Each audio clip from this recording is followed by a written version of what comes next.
Visiting with Huell Hauser is made possible through a generous grant from the Ralph M. Parsons Foundation.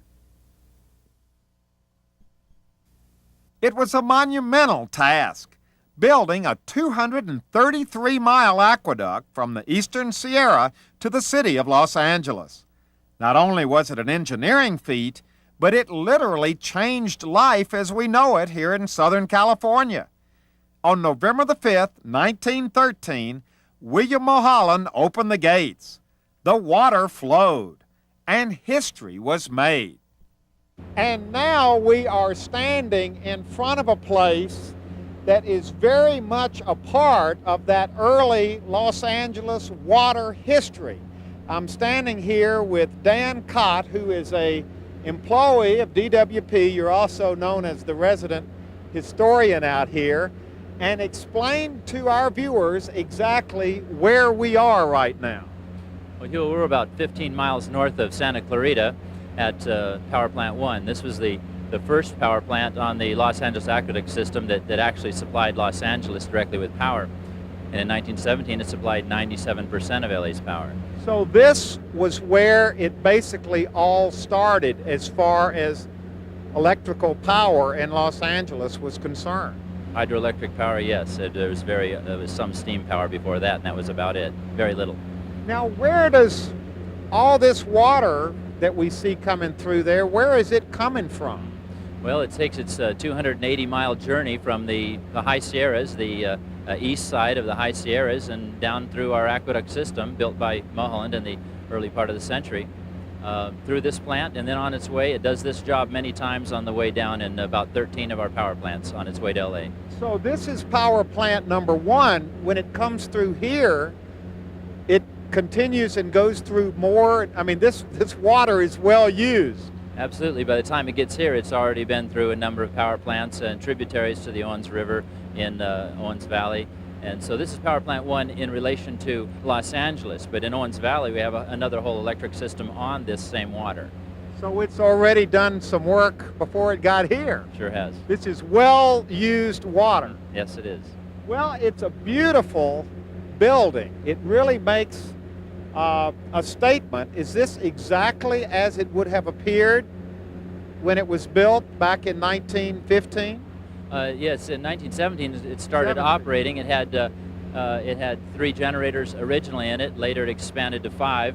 Now they've replaced 3 of them with 2 others. But the building is virtually identical to the way it was, except it's a little bit longer. They extended it for the final number 5 generator. And I would think, well, how do we get in the building? We're going to take a tour, aren't we? Yeah, let's go on in the other end probably. It's a better way. I would also, wait a minute, what is that? Well, we have generator 3 starting up right now, and it's pretty, right now the water is beginning to turn the water wheel, turning the generator, and coming up to speed.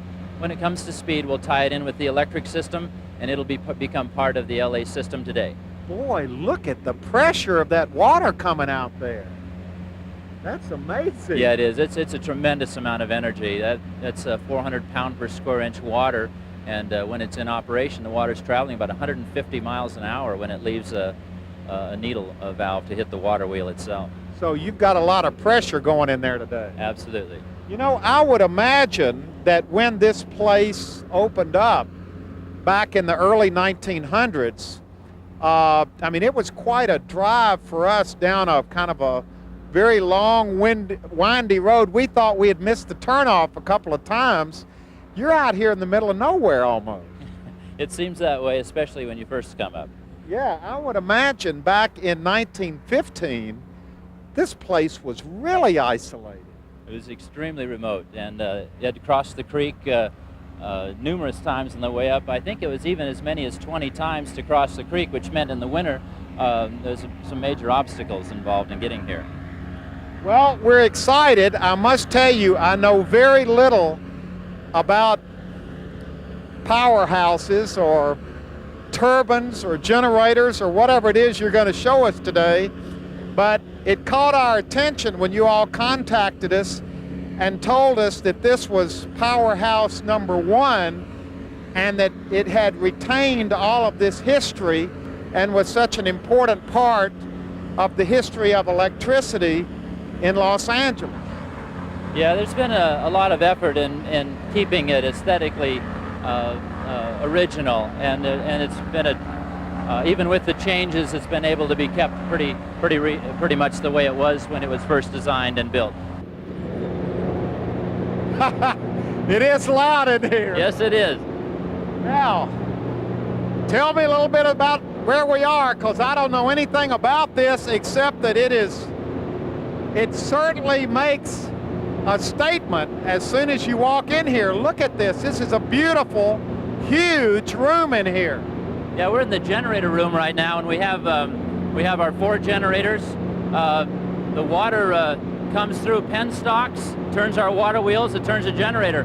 Right now we're standing next to a housing over a water wheel. It's turning that shaft, turning the generator in the larger housing here, and that's where the power is produced that's being used in LA as we speak. So we've got, what do you call these? Turbines? Generators? What are they called? What we have is generally in this type, this is the impulse type turbine. We call them water wheels. So what we have is 2 water wheels for turning a single generator on each unit. Okay, now this looks old-timey here. Yeah, this is our 1924 generator number 4. This is a governor. It's a speed regulating device. It does some other things too. And then further down we have number 3 from 1917. So this has been here just like this since 1924. That's correct, and it works as well as it did the day it was made. And this one is 1917? Absolutely. That's one of the original generators. Came on in the first year the plant was in operation. Look at this with the old oil can. Yeah, a lot of manual lubrication. This is wonderful. And Louis, come here and look at this. All of the old dials, and I mean everything has this wonderful look to it.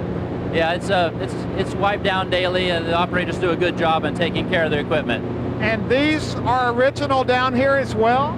Yeah, well, they have the generator number 3 I was talking about, and then further on we have one of the newer ones from the 1980s. Look at this. Yeah, these are what are called exciters, and they are part of the magnetizing current for the main generators. But these are of original manufacture too. Now, how much electricity is being produced down here? Well, we're making about 50 million watts right now, 50 megawatts, enough for probably 75,000 homes. What's the owl doing up there? Well, the owls are an attempt to keep the birds out of here. They work a little better if we move them around once in a while. The birds get wise to it. You have birds in here? Yeah, they come in the windows, and I'm not sure why. It seems like a lousy place with the noise and all, but... Well, it's a beautiful building. It's just, the architectural lines on it are just magnificent, all the way up to the ceiling. They knew how to build things back then, didn't they? Yeah, it's holding up pretty well. And it is a pretty building. We enjoy the style and the architecture. Now, where do we go next? Well, I think we had to go to the control room. We'll kind of see the up here? Yes, it is. All right, let's go. I'm following you to the control room. Look at this wonderful old railing on here. This is original too. We are now in the Control room. Control room, and these fellas are all controlling right now, right? That's correct. Yeah, at least 2 of them are. Who's here? Who should we meet? Dave Fresquez here. Hi, Dave. Hi. Nice to meet you. Now, how long have you been working here? Over 20 years here. 20 years? Yes. And your name is? Jerry Barrett. And you've been here? I've been here since 1976. So 20 that's years. another 20-year guy. These guys back here? Bill Fox. Nice to meet you. How long have you been here? 26 and a half years. 20. So you're the old man. I'm the old man. Hey, Yeah. who Outside. just turned the water on outside? We were standing outside and an extra Yeah, thing of water was shot Jerry. out. That was Jerry Barrett and myself. Yes. So you all can actually, from up here, control how much water and how much Yes. electricity is actually being made right here at this power plant.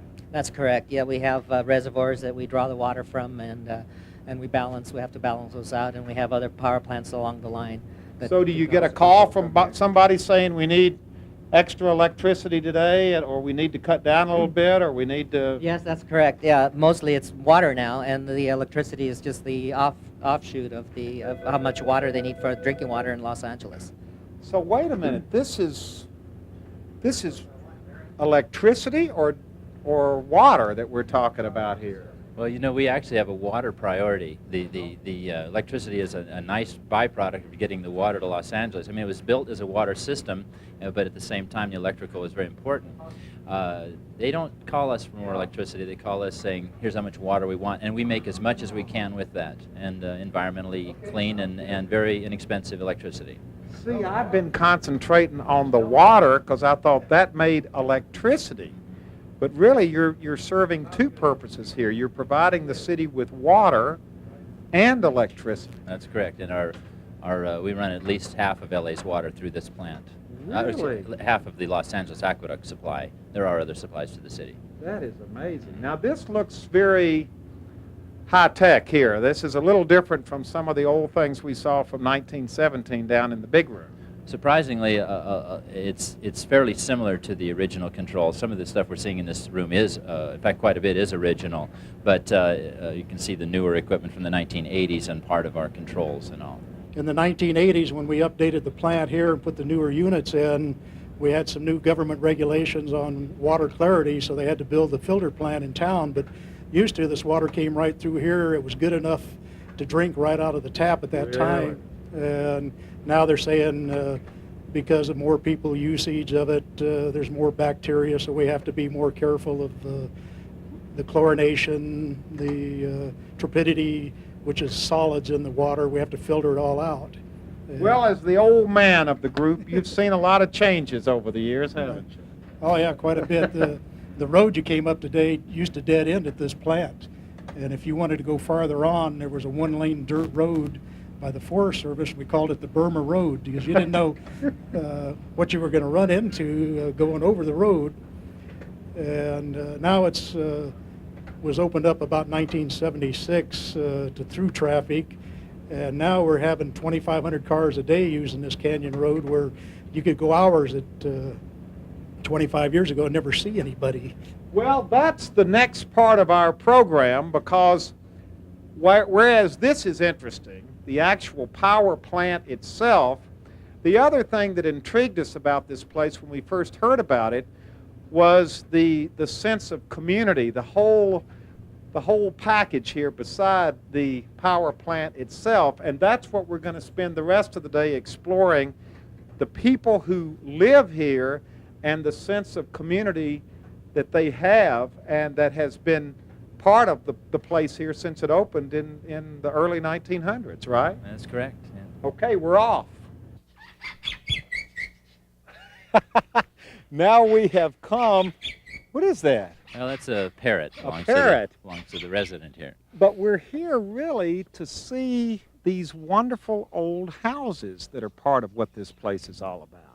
Yeah, they were all built around 1917. And of course, this was a very remote place at that time, and in spite of the fact that it's still remote, it was more so then.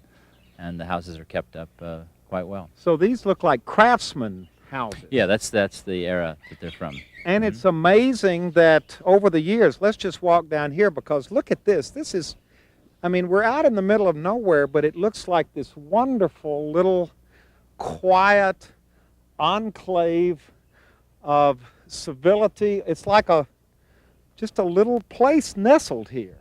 Now, who lives here? This would be our operations and some of our maintenance people.